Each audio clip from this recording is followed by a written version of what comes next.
ನಮಸ್ಕಾರ, ಆದಾಬ್, ಜೈ ಭೀಮ್. ನಾನು ನಿಮ್ಮ ಭಾಗ್ಯನಾರಾಯಣ ಬೊಗ್ಗವರಪು. ನೀವು ನೋಡ್ತಾ ಇದ್ದೀರಿ ಸುದ್ದಿ ಸರ್ಕಲ್. ಶಾಂತಿ ಮಾತುಕತೆಗಳೇನು ನಡೀತಾ ಇದೆಯಲ್ಲ ಇರಾನ್ ಮತ್ತು ಅಮೆರಿಕ ನಡುವೆ, ಆ ಮಾತುಕತೆಗಳು ಸಂಪೂರ್ಣವಾಗಿ ಮುರಿದು ಬಿದ್ದು ಮತ್ತೆ ಯುದ್ಧದ ಪರಿಸ್ಥಿತಿ ಏನಾದರೂ ಬಂದರೆ ಈ ಬಾರಿ ನಾವು ಇಸ್ರೇಲ್ ಮೇಲೆ ದಾಳಿ ಮಾಡುವುದು ನಮ್ಮ ಜವಾಬ್ದಾರಿ ಆಗುತ್ತೆ, ನಮ್ಮ ಕರ್ತವ್ಯ ಆಗುತ್ತೆ ಅಂತ ತುರ್ಕಿಯ ಅಧ್ಯಕ್ಷ ಎರ್ದೋಗನ್ ಹೇಳ್ಕೊಂಡಿದ್ದಾರೆ. ಸೊ ಏನು ಅವರ ಸ್ಟೇಟ್ಮೆಂಟು, ತುರ್ಕಿ ಅಧ್ಯಕ್ಷ ಹೇಳಿರೋದೇನು, ತುರ್ಕಿಯ ಸರ್ಕಾರದ ಪ್ರತಿನಿಧಿಗಳು ಹೇಳ್ತಾ ಇರೋದೇನು, ಆ ಎಲ್ಲವನ್ನು ವಿವರಿಸುವಂತಹ ಪ್ರಯತ್ನವನ್ನು ಮಾಡ್ತೀನಿ. ಹಾಗೇನಾದರೂ ಆದರೆ ಜಗತ್ತು ಮೂರನೇ ಮಹಾಯುದ್ಧದ ಕಡೆಗೆ ಹೋಗೋ ಸಾಧ್ಯತೆ ಇರುತ್ತಾ? ಯಾಕೆ ಅಂದ್ರೆ ತುರ್ಕಿ ನೇಟೋದ ಭಾಗ. ತುರ್ಕಿ ಏನಾದರೂ ಇಸ್ರೇಲ್ ಮೇಲೆ ದಾಳಿ ಮಾಡಿ ಅದಕ್ಕೆ ಪ್ರತೀಕಾರವಾಗಿ ಅಥವಾ ಅದಕ್ಕೆ ಪ್ರತಿಯಾಗಿ ಅಮೆರಿಕ ಅಥವಾ ಇಸ್ರೇಲ್ ತುರ್ಕಿ ಮೇಲೆ ಏನಾದರೂ ದಾಳಿ ಮಾಡಿದ್ರೆ, ನೇಟೋ ಪಡೆಗಳ ಒಪ್ಪಂದದ ಪ್ರಕಾರ ಒಂದು ನೇಟೋ ದೇಶದ ಮೇಲೆ ದಾಳಿ ನಡೆದ್ರೆ ಎಲ್ಲಾ ನೇಟೋ ದೇಶಗಳು ಆ ದಾಳಿಯ ವಿರುದ್ಧ ಆ ವಿರೋಧಿ ದೇಶದ ಮೇಲೆ ಬೀಳಬೇಕಾಗತ್ತೆ. ಸೊ ಅದು ಯಾವ ನಿಟ್ಟಿಗೆ ಹೋಗಬಹುದು ಅಂತ ನೀವು ಯೋಚನೆ ಮಾಡಿ. ಸೊ ಏನಿದು ಈ ಸ್ಟೇಟ್ಮೆಂಟು, ಅದರ ಸುತ್ತ ಇರುವಂತಹ ವಿಚಾರಗಳನ್ನು ವಿವರಿಸುವಂತಹ ಪ್ರಯತ್ನವನ್ನು ಮಾಡ್ತೀನಿ. ಸೊ ನಿಮಗೆ ಗೊತ್ತೇ ಇದೆ, ಇಸ್ಲಾಮಾಬಾದ್, ಪಾಕಿಸ್ತಾನದ ಇಸ್ಲಾಮಾಬಾದ್ನಲ್ಲಿ ಶಾಂತಿ ಮಾತುಕತೆ ಅಂತ ಒಂದು ಏರ್ಪಡಿಸಲಾಯಿತು. ಅದು ಇರಾನ್ ಮತ್ತು ಅಮೆರಿಕದ ನಡುವೆ ಯುದ್ಧ ವಿರಾಮ ಘೋಷಣೆಯಾದ ನಂತರ ಅದರ ಭಾಗವಾಗಿ ಇದು ನಡೆಯಿತು. ಅದು ಮುರಿದು ಬಿತ್ತು ಅಂತ. ಹೇಗೆ ನಡೀತು, ಯಾಕೆ ಮುರಿದು ಬಿತ್ತು, ಅದೆಲ್ಲ ಇನ್ನೊಂದು ವಿಡಿಯೋದಲ್ಲಿ ವಿವರಿಸಿದ್ದೀನಿ. ಆ ವಿಡಿಯೋವನ್ನು ನೀವು ನೋಡಬಹುದು. ಈಗ ತುರ್ಕಿಯ ಕಡೆಯಿಂದ ಒಂದು ಸ್ಟೇಟ್ಮೆಂಟ್ ಬಂದಿದೆ. ಯುದ್ಧ ವಿರಾಮದ ನಡುವೆ ಏನು ಶಾಂತಿ ಮಾತುಕತೆಗಳಾಗ್ತಿದ್ದಾವೆ ಅಥವಾ ಈ ಯುದ್ಧ ವಿರಾಮದ ಟೈಮ್ ಏನಿದೆ 14 ದಿನಗಳದ್ದು, ಆ ಯುದ್ಧ ವಿರಾಮದ ಸಂದರ್ಭದಲ್ಲಿ ಶಾಂತಿ ಮಾತುಕತೆಗಳು ಸಂಪೂರ್ಣವಾಗಿ ವಿಫಲ ಆಗಿ ಮತ್ತೆ ಯುದ್ಧ ಏನಾದರೂ ಶುರು ಆದರೆ ನಾವು ಇಸ್ರೇಲ್ ಮೇಲೆ ದಾಳಿ ಮಾಡ್ತೀವಿ, ಅದು ನಮ್ಮ ಜವಾಬ್ದಾರಿ ಮತ್ತು ಕರ್ತವ್ಯ ಆಗತ್ತೆ. ಯಾಕೆಂದ್ರೆ ಅಂತ ಹೇಳಿ ಒಂದಷ್ಟು ಪಾಯಿಂಟ್ಗಳನ್ನ ಎರ್ದೋಗಾನ್ ಅದರ ಜೊತೆಗೆ ತುರ್ಕಿಯ ಸರ್ಕಾರದ ಪ್ರತಿನಿಧಿಗಳು ವಿವರಿಸಿದ್ದಾರೆ. ಏನೇನು ಪಾಯಿಂಟ್ ಅವರು ಕೊಟ್ಟಿರುವಂತಹದ್ದು, ಇಸ್ರೇಲ್ ಲೆಬನಾನ್ನಲ್ಲಿ ರಕ್ತ ಹತ್ಯಾಕಾಂಡವನ್ನು ನಡೆಸ್ತಾ ಇದೆ, ಇದನ್ನು ಸಹಿಸಿಕೊಳ್ಳೋದು ಸಾಧ್ಯನೇ ಇಲ್ಲ. ನಾವು ಇಷ್ಟೊತ್ತಿಗಾಗಲೇ ಇಸ್ರೇಲ್ ಮೇಲೆ ದಾಳಿ ಮಾಡಿಬಿಡ್ತಿದ್ವಿ, ಈಗ ತಡ್ಕೊಂಡಿದೀವಿ. ಯಾಕೆ ಅಂದ್ರೆ ಸೀಸ್ ಫೈರ್ ಇದೆ ಮತ್ತು ಶಾಂತಿ ಮಾತುಕತೆಗಳು ನಡೀತಾ ಇದೆ ಅನ್ನೋ ಕಾರಣಕ್ಕೆ ನಮ್ಮನ್ನ ನಾವು ತಡೆದಿದ್ದೀವಿ. ಇಲ್ಲದೆ ಹೋಗಿದ್ರೆ ಇಸ್ರೇಲ್ಗೆ ಅದರ ಸ್ಥಾನವನ್ನ ನಾವು ತೋರಿಸ್ತಾ ಇದ್ವಿ, ಇಷ್ಟೊತ್ತಿಗೆ ಸರಿಯಾಗಿ ಪಾಠ ಮಾಡ್ತಿದ್ವಿ ಅಂತ ತುರ್ಕಿ ಹೇಳ್ಕೊಂಡಿದೆ. ಅದೆಷ್ಟು ನಿಜ, ಎಷ್ಟು ಗಂಭೀರ ಗೊತ್ತಿಲ್ಲ. ಯಾಕಂದ್ರೆ ಎರ್ದೋಗಾನ್ ಹೇಳಿಕೆಗಳಲ್ಲಿ ಇತ್ತೀಚಿನ ವರ್ಷಗಳಲ್ಲಿ ನಂಬಲರ್ಹ ವಸ್ತುಗಳು ಕಡಿಮೆ ಆಗ್ತಾ ಇದ್ದಾವೆ. ಈ ಹಿಂದೆ ಇತ್ತು, ತುರ್ಕಿ ಅಧ್ಯಕ್ಷ ಮಾತಾಡಿದ್ರೆ ದೊಡ್ಡ ಸ್ಟೇಟ್ಮೆಂಟ್ ಆಗ್ತಿತ್ತು. ಈಗ ಬರ್ತಾ ಬರ್ತಾ ತುರ್ಕಿ ಅಧ್ಯಕ್ಷನ ಮಾತುಗಳಲ್ಲಿ, ಯಾಕಂದ್ರೆ ತನ್ನ ಸರ್ಕಾರವನ್ನು ಉಳಿಸಿಕೊಳ್ಳೋದಕ್ಕೆ ಆತ ನಡೆಸ್ತಾ ಇರುವಂತಹ ರಾಜಕೀಯ ಷಡ್ಯಂತ್ರಗಳೇನಿದಾವಲ್ಲ, ಆ ಕಾರಣಕ್ಕಾಗಿ ನಂಬಿಕೆಗೆ ಅರ್ಹನಲ್ಲದ ವ್ಯಕ್ತಿಯ ರೀತಿಯಲ್ಲಿ ಆಗ್ತಿದ್ದಾರೆ. ಬಟ್ ಈ ಸ್ಟೇಟ್ಮೆಂಟು ಈಗ ಅಂತಹ ಸನ್ನಿವೇಶದಲ್ಲೂ ಸಹ ಬಹಳ ಪ್ರಾಮುಖ್ಯತೆಯನ್ನು ಪಡ್ಕೊಳ್ಳುತ್ತೆ. ಅದು ಯಾಕೆ ಅಂತ ಮುಂದೆ ವಿವರಿಸ್ತೀನಿ. ಆ ನಂತರ ಇಸ್ರೇಲ್ ಮಧ್ಯಪ್ರಾಚ್ಯ ಅಥವಾ ಮಧ್ಯ ಏಷ್ಯಾದಲ್ಲಿ ದುರಂತದ ಕಡೆಗೆ ಎಳ್ಕೊಂಡು ಹೋಗ್ತಿದೆ. ಇಡೀ ಒಂದು ರೀಜನ್ ಏನಿದೆ, ಇಡೀ ಒಂದು ಪ್ರಾಂತ್ಯ, ಅದು ಮಧ್ಯ ಏಷ್ಯಾ ಏನಿದೆ ಅಲ್ಲ, ಆ ಮಧ್ಯ ಏಷ್ಯಾವನ್ನೇ ದುರಂತದ ಕಡೆಗೆ ತಗೊಂಡು ಹೋಗ್ತಾ ಇದೆ. ಕೇವಲ ಮತ್ತು ಕೇವಲ ಇಸ್ರೇಲ್ ಅದಕ್ಕೆ ಕಾರಣ ಅಂತ ತುರ್ಕಿ ಹೇಳ್ಕೊಳ್ತಾ ಇದೆ. ಅದು ಬಿಟ್ಟು ನೆತನ್ಯಾಹು ಮೇಲೆ ದಾಳಿ ನಡೆಸಿರುವಂತಹ ತುರ್ಕಿ ಹೇಳ್ತಾ ಇದೆ, ಈ ನೆತನ್ಯಾಹು ಇದನ್ನಲ್ಲ, ಅವನು ಈ ಕಾಲದ ಹಿಟ್ಲರ್, ಅವನು ರಕ್ತದಾಹಿ ಅಂತ ತುರ್ಕಿ ಹೇಳ್ಕೊಳ್ತಾ ಇದೆ. ಇದಕ್ಕೆ ಪ್ರತಿಕ್ರಿಯೆ ಕೊಟ್ಟಿರುವಂತಹ ಇಸ್ರೇಲ್, ತುರ್ಕಿ ಇರಾನ್ ನಲ್ಲಿರುವಂತಹ ಉಗ್ರವಾದಿಗಳ ಸರ್ಕಾರವನ್ನ ಬೆಂಬಲಿಸ್ತಾ ಇದೆ. ಪ್ಲಸ್ ತುರ್ಕಿ ತನ್ನ ದೇಶದಲ್ಲಿರುವಂತಹ ಕುರ್ದಿಶ್ ಜನ ಏನಿದಾರಲ್ಲ ಅವರ ವಿರುದ್ಧ ಹತ್ಯಾಕಾಂಡಗಳನ್ನು ನಡೆಸ್ತಾ ಇದೆ. ಮೊದಲು ಅದರ ಕಡೆ ಗಮನ ಕೊಡ್ಲಿ ಅಂತ ಇಸ್ರೇಲ್ ತಿರುಗೇಟು ಕೊಟ್ಟಿದೆ. ಆದ್ರೆ ತುರ್ಕಿ ಹೇಳಿದ್ದು ಇಷ್ಟಂಶಗಳು, ಇಸ್ರೇಲ್ ಅದಕ್ಕೆ ಕೊಟ್ಟಿರುವ ತಿರುಗೇಟು.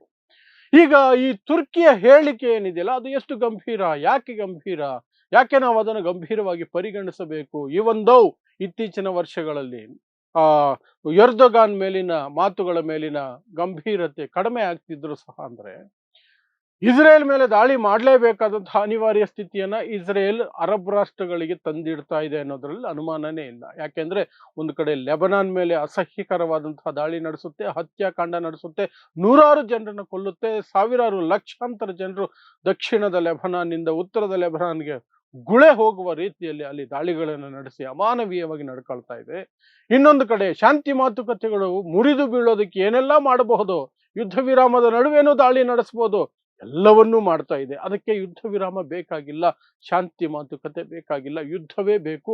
ಅದು ಹೇಗಾದರೂ ಮಾಡಿ ಇರಾನ್ ಅನ್ನ ಮಟ್ಟ ಹಾಕಲೇಬೇಕು ಅಂತ ನಿರ್ಧಾರ ಮಾಡಿದೆ ಇಸ್ರೇಲ್. ಯಾಕಂದ್ರೆ ಇರಾನ್ ಇರುವವರೆಗೆ ಇಸ್ರೇಲ್ನ ಏನು ಅದರ ಅಸ್ತಿತ್ವ ಇದೆಯಲ್ಲ ಅದು ಅಪಾಯದಲ್ಲೇ ಇರುತ್ತೆ. ಇಸ್ರೇಲ್ದು ಲೆಕ್ಕಾಚಾರ ಏನು ಅಂದ್ರೆ ಅದರದ್ದು ಕೇವಲ ಈಗಿರುವುದನ್ನ ಈಗ ಕಬಳಿಸಿ ಕೂತಿದೆಯಲ್ಲ ಪ್ಯಾಲೆಸ್ತೀನಿಂದ ಭೂಮಿ, ಅದಕ್ಕೆ ಸೀಮಿತ ಆಗಿರೋದಲ್ಲ. ಇನ್ನಷ್ಟು ಭೂಮಿಯನ್ನ ಕದಿಬೇಕು ಕಸಿಬೇಕು ಅಂತ ಅದು ಎಲ್ಲಿಲ್ಲದ ಪ್ರಯತ್ನ ಮಾಡ್ತಿದೆ. ಎಲ್ಲಿಂದ? ಅದು ಗ್ರೇಟರ್ ಇಸ್ರೇಲ್ ಅನ್ನುವ ಹೆಸರಿನಲ್ಲಿ ಲೆಬನಾನ್ನ ದಕ್ಷಿಣ ಭಾಗವನ್ನು ಆಕ್ರಮಿಸಿಕೊಳ್ಳಬೇಕು, ಸಿರಿಯಾದ ಒಂದಷ್ಟು ಭಾಗಗಳನ್ನು ಆಕ್ರಮಿಸಿಕೊಂಡು ಗ್ರೇಟರ್ ಇಸ್ರೇಲ್ ದೊಡ್ಡ ದೇಶ ಮಾಡಿಕೊಳ್ಬೇಕು ಅನ್ನೋದು ಇಸ್ರೇಲ್ ಲೆಕ್ಕಾಚಾರ. ಹಾಗಾಗಿ ಅದು ಇರಾನ್ ಕಡೆ ನೋಡೋದು. ಇರಾನ್ ಇರುವವರೆಗೆ ತನ್ನ ಈ ಏನು ದೊಡ್ಡ ಅಭಿಲಾಷೆ ಏನಿದೆಯಲ್ಲ ಆ ಕಡೆ ಲೆಬನಾನ್ನ ಒಂದಷ್ಟು ಭಾಗ, ಸಿರಿಯಾದ ಭಾಗಗಳನ್ನು ಕಸ್ಕೊಳ್ಳೋದು ಅದು ಸಾಧ್ಯ ಇಲ್ಲವೇ ಇಲ್ಲ. ಲೆಬನಾನ್ ಅಂತೂ ಒಂದು ಇಂಚು ಕಿತ್ಕೊಳ್ಳೋಕ್ಕಾಗೋದಿಲ್ಲ. ಯಾಕೆಂದ್ರೆ ಅಲ್ಲಿ ಹಿಜ್ಬುಲ್ಲಾ ಇದೆ. ಹಿಜ್ಬುಲ್ಲಾನ ಯಾರು ಬೆಳೆಸಿರೋದು, ಟ್ರೈನಿಂಗ್ ಕೊಡ್ತಿರೋದು, ಫಂಡಿಂಗ್ ಮಾಡ್ತಿರೋದು ಇರಾನ್. ಸಿರಿಯಾದಲ್ಲೂ ಅಷ್ಟೇನೆ. ಸಿರಿಯಾಗ ಹೋದ್ರೂ ಸಹ ಇರಾನ್ನ ಬಂಡುಕೋರರು, ಇರಾನ್ ಪರ ಇರುವಂತಹ ಬಂಡುಕೋರರು ಇಸ್ರೇಲ್ ವಿರುದ್ಧ ದಾಳಿ ಮಾಡ್ತಾರೆ. ಸೊ ಹೀಗೆ ಎಲ್ಲದಕ್ಕೂ ಸಹ ಇಸ್ರೇಲ್ನ ಪ್ರತಿಯೊಂದು ಕುತಂತ್ರ ಷಡ್ಯಂತ್ರ ಎಲ್ಲದಕ್ಕೂ ಇರಾನ್ ಅಡ್ಡ ಆಗಿದೆ. ಹಾಗಾಗಿ ಇರಾನ್ ಅನ್ನು ಮುಗಿಸಲೇಬೇಕು. ಏನಾದರೂ ಮಾಡಿ ಅದರ ಶಕ್ತಿಯನ್ನ ಸಂಪೂರ್ಣ ಕುಗ್ಗಿಸಿ ಬಿಡಬೇಕು ಅದನ್ನ.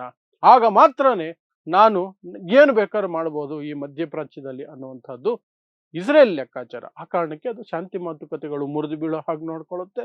ಈ ಕಡೆ ಯುದ್ಧ ವಿರಾಮದ ಸಂದರ್ಭದಲ್ಲಿಯೂ ದಾಳಿಗಳನ್ನು ಮಾಡುತ್ತೆ ಮತ್ತು ತನ್ನಲ್ಲಿರುವ ಕ್ರೌರ್ಯವನ್ನ ಎಲ್ಲ ಕಡೆ ತೋರಿಸುತ್ತೆ. ಅದನ್ನೇ ಟರ್ಕಿ ಇವರನ್ನ ಮಾಡ್ರನ್ ಈ ಕಾಲದ ಹಿಟ್ಲರ್ ಅಂತ ಕರೀತಾ ಇರೋದು.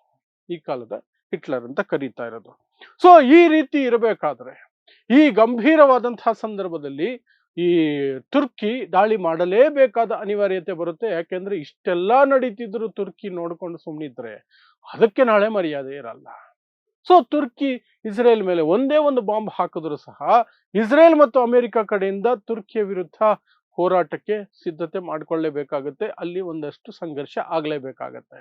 ಇಸ್ರೇಲ್ ಅಥವಾ ಅಮೆರಿಕ ಕಡೆಯಿಂದ ಒಂದೇ ಒಂದು ಸಿಡಿಮದ್ದು, ಒಂದೇ ಒಂದು ಮಿಸೈಲ್, ಒಂದೇ ಒಂದು ರಾಕೆಟ್ ಅಥವಾ ಏನೋ ಒಂದು ತುರ್ಕಿ ಮೇಲೆ ಬಿದ್ದರೆ ತುರ್ಕಿಗೆ ಸಪೋರ್ಟ್ ಆಗಿ ನ್ಯಾಟೋ ರಾಷ್ಟ್ರಗಳು ಎಲ್ಲವೂ ಬರಲೇಬೇಕಾಗುತ್ತೆ. ಯಾಕಂದ್ರೆ ನ್ಯಾಟೋ ಒಪ್ಪಂದ ಇರೋದೇ ಹಾಗೆ.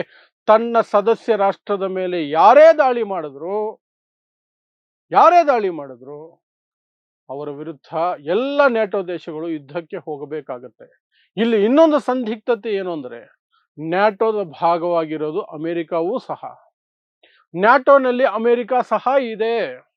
ಸೊ ನೇಟೋ ನಡುವೆನೇ ಯುದ್ಧ ಆದ್ರೆ ಅಥವಾ ನೇಟೋ ಅಮೆರಿಕವನ್ನ ಕಿತ್ತು ಬಿಸಾಕಿ ಅಥವಾ ಅಮೆರಿಕನೇ ಅದು ನ್ಯಾಟೋ ಇಂದ ಹೊರಗಡೆ ಬಂದು ತುರ್ಕಿ ಮೇಲೆ ದಾಳಿ ಮಾಡೋದಾದ್ರೆ ಆಗ ಅಮೆರಿಕ ಮತ್ತು ಅಮೆರಿಕ ಮಿತ್ರ ರಾಷ್ಟ್ರಗಳು, ತುರ್ಕಿ, ನ್ಯಾಟೋ, ಇರಾನ್, ಚೈನಾ, ರಷ್ಯಾ 2 ಭಾಗವಾಗುತ್ತೆ. ಆಗ ಅಮೆರಿಕ ಮತ್ತು ಇತರೆ ದೇಶಗಳ ನಡುವೆ ಯುದ್ಧ ಆದರೆ, ಅಷ್ಟೂ ದೇಶಗಳು ಸೇರ್ಕೊಂಡು ಯುದ್ಧ ಆದರೆ 3ನೇ ಮಹಾಯುದ್ಧ ನಡೆಯೋದ್ರಲ್ಲಿ ಅನುಮಾನನೇ ಇಲ್ಲ. ಎಲ್ಲವೂ ಡಿಪೆಂಡ್ ಆಗೋದು ತುರ್ಕಿ ಏನಾದರೂ ಇಸ್ರೇಲ್ ಮೇಲೆ ದಾಳಿ ಮಾಡಿದ ನಂತರ ಇಸ್ರೇಲ್ ಏನ್ ಮಾಡುತ್ತೆ, ಅಮೆರಿಕ ಏನ್ ಮಾಡುತ್ತೆ, ಅದರ ಮೇಲೆ 3ನೇ ಮಹಾಯುದ್ಧ ನಡೆಯುತ್ತಾ ಇಲ್ವಾ ಅಂತ ನೋಡಬೇಕು. ಸೊ ಮೊದಲಿಗೆ ತುರ್ಕಿ ಅಷ್ಟು ಧೈರ್ಯವನ್ನು ತೋರಿಸುತ್ತಾ, ಎರ್ದೋಗಾನ್ಗೆ ಅಷ್ಟು ಧೈರ್ಯ ಇದೆಯಾ, ಇಸ್ರೇಲ್ ಮೇಲೆ ದಾಳಿ ಮಾಡುವಷ್ಟು ಧೈರ್ಯ? ಓಪನ್ ಸ್ಟೇಟ್ಮೆಂಟ್ ಏನೋ ಕೊಟ್ಟಿದ್ದಾರೆ, ನಮ್ಮ ಜವಾಬ್ದಾರಿ ಆಗುತ್ತೆ ನಾವು ಇಸ್ರೇಲ್ ಮೇಲೆ ಯುದ್ಧಕ್ಕೆ ಹೋಗ್ತೀವಿ ಅಂತ. ಬಟ್ ಗೊತ್ತಿಲ್ಲ. ಎಂಡ್ ಆಫ್ ದಿ ಡೇ ಮಾತಾಡೋದು ಬೇರೆ, ಕ್ರಿಯೆ ಬೇರೆ. Wait and watch. ಸೊ ಇದಿಷ್ಟು ತುರ್ಕಿಯ ಪ್ರೆಸಿಡೆಂಟ್ ಎರ್ದೋಗಾನ್ ಕೊಟ್ಟಿರುವ ಹೇಳಿಕೆ ಹಿನ್ನೆಲೆಯಲ್ಲಿ ಮುಂದೆ ಏನಾಗಬಹುದು ಮತ್ತು ಯಾಕೆ ಆ ಹೇಳಿಕೆ ಕೊಟ್ಟಿದ್ದಾರೆ, ಅವ್ರು ಕೊಟ್ಟಿರುವ ಕಾರಣಗಳೇನು ಅನ್ನೋ ವಿಚಾರವಾಗಿ ನನ್ನ ವಿಶ್ಲೇಷಣೆ. ಸೊ ಇಂತಹದೇ ವಿಶೇಷ ಸುದ್ದಿಗಳಿಗಾಗಿ ನೋಡ್ತಾ ಇರಿ ಸುದ್ದಿ ಸರ್ಕಲ್.